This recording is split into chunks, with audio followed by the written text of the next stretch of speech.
এক রাজ্যে এক অলস রাজা বাস করত।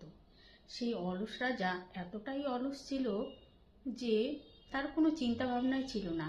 সে খালি তিনটে কাজ করত: খেত, ঘুমাতো আর শুয়ে থাকতো। তো তার কোনো কাজই নেই। না রাজ্য নিয়ে তার কোনো চিন্তা ছিল, না রাজ্যের প্রজাদের নিয়ে তার কোনো মাথা ব্যথা ছিল, না রাজ্যের কিভাবে উন্নতি হবে সেটা নিয়ে তার কোনো চিন্তা ছিল, কিচ্ছু না। সে খালি সারাদিন খেত আর ঘুমাতো।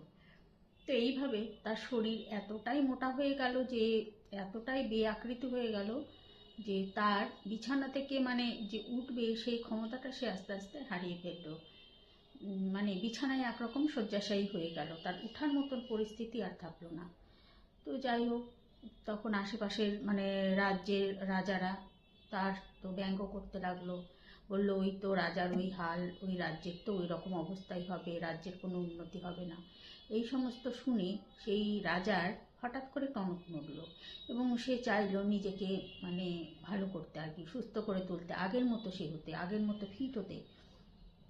তো সে তখন সব প্রজাদেরকে ডেকে বলল যে আমি আবার আগের মতো হতে চাই, যে কোনো বৈদ্যকে ডেকে পাঠাও, আমি কিভাবে আগের মতন সুস্থ হব, রোগা হব, ফিট হব, কেউ জানলে আমাকে একটু বলো।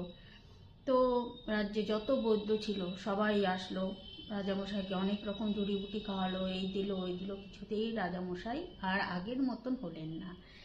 রাজামশাই আস্তে আস্তে আরও কি হলো না, ওনার ওজন আরও বেড়ে গেল। তিনি তো বিছানা থেকে কিছুতেই উঠতে পারছেন না।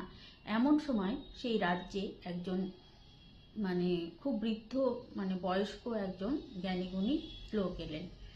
তো তিনি এসে বললেন যে রাজামশাইকে আমি সুস্থ করে তুলতে পারি, যদি আপনারা বিশ্বাস করেন তো। আর একটা কথা হচ্ছে, ওনাকে আমার কুটিরে এসে চিকিৎসা নিতে হবে, আমি কিন্তু তার কাছে যাব না। তো এই কথা শুনে তো রাজামশাই ভয়ানক রেগে গেলেন। তিনি বললেন যে কি বললেন, আমি রাজা হয়ে তার কুটিরে যাব, এটা হবে না। তো যাই হোক, প্রজারা অনেক বুঝিয়ে সুঝিয়ে তখন রাজামশাই রাজি হলেন। তখন বললেন, আচ্ছা ঠিক আছে, যাব। এই করে তিনি তো অনেক দিন ধরে উঠার চেষ্টা করছেন বিছানা থেকে, তো তাকে কেউ তুলতে পারছে না, তার শরীরের এমন অবস্থা হয়েছে। তো অনেক চেষ্টা চরিত্র করার পরে অনেক দিন পরে, 1 সপ্তাহ 2 সপ্তাহ পরে তিনি উঠলেন বিছানা থেকে। উঠে তিনি সেই বৈদ্যর কুটিরে গেলেন। সেখানে গিয়ে দেখলেন যে বৈদ্যরাজ সেখানে নেই। তিনি তো ভয়ানক রেগে গেলেন, বললেন, হ্যাঁ আমি আসলাম আর উনি নেই, এত কষ্ট করে আমি আসলাম। তো পাশের বাড়ির লোকেরা বলল যে উনি নেই, আপনি পরে আসুন একদিন, উনি একটা রুগী দেখতে গেছে। তো তো যাই হোক, রাজামশাই কী করবেন, বাধ্য হয়ে তো বাড়ি চলে আসলেন। এসে তারপরের দিন আবার তিনি গেলেন সেই বৈদ্যের কুটিরে।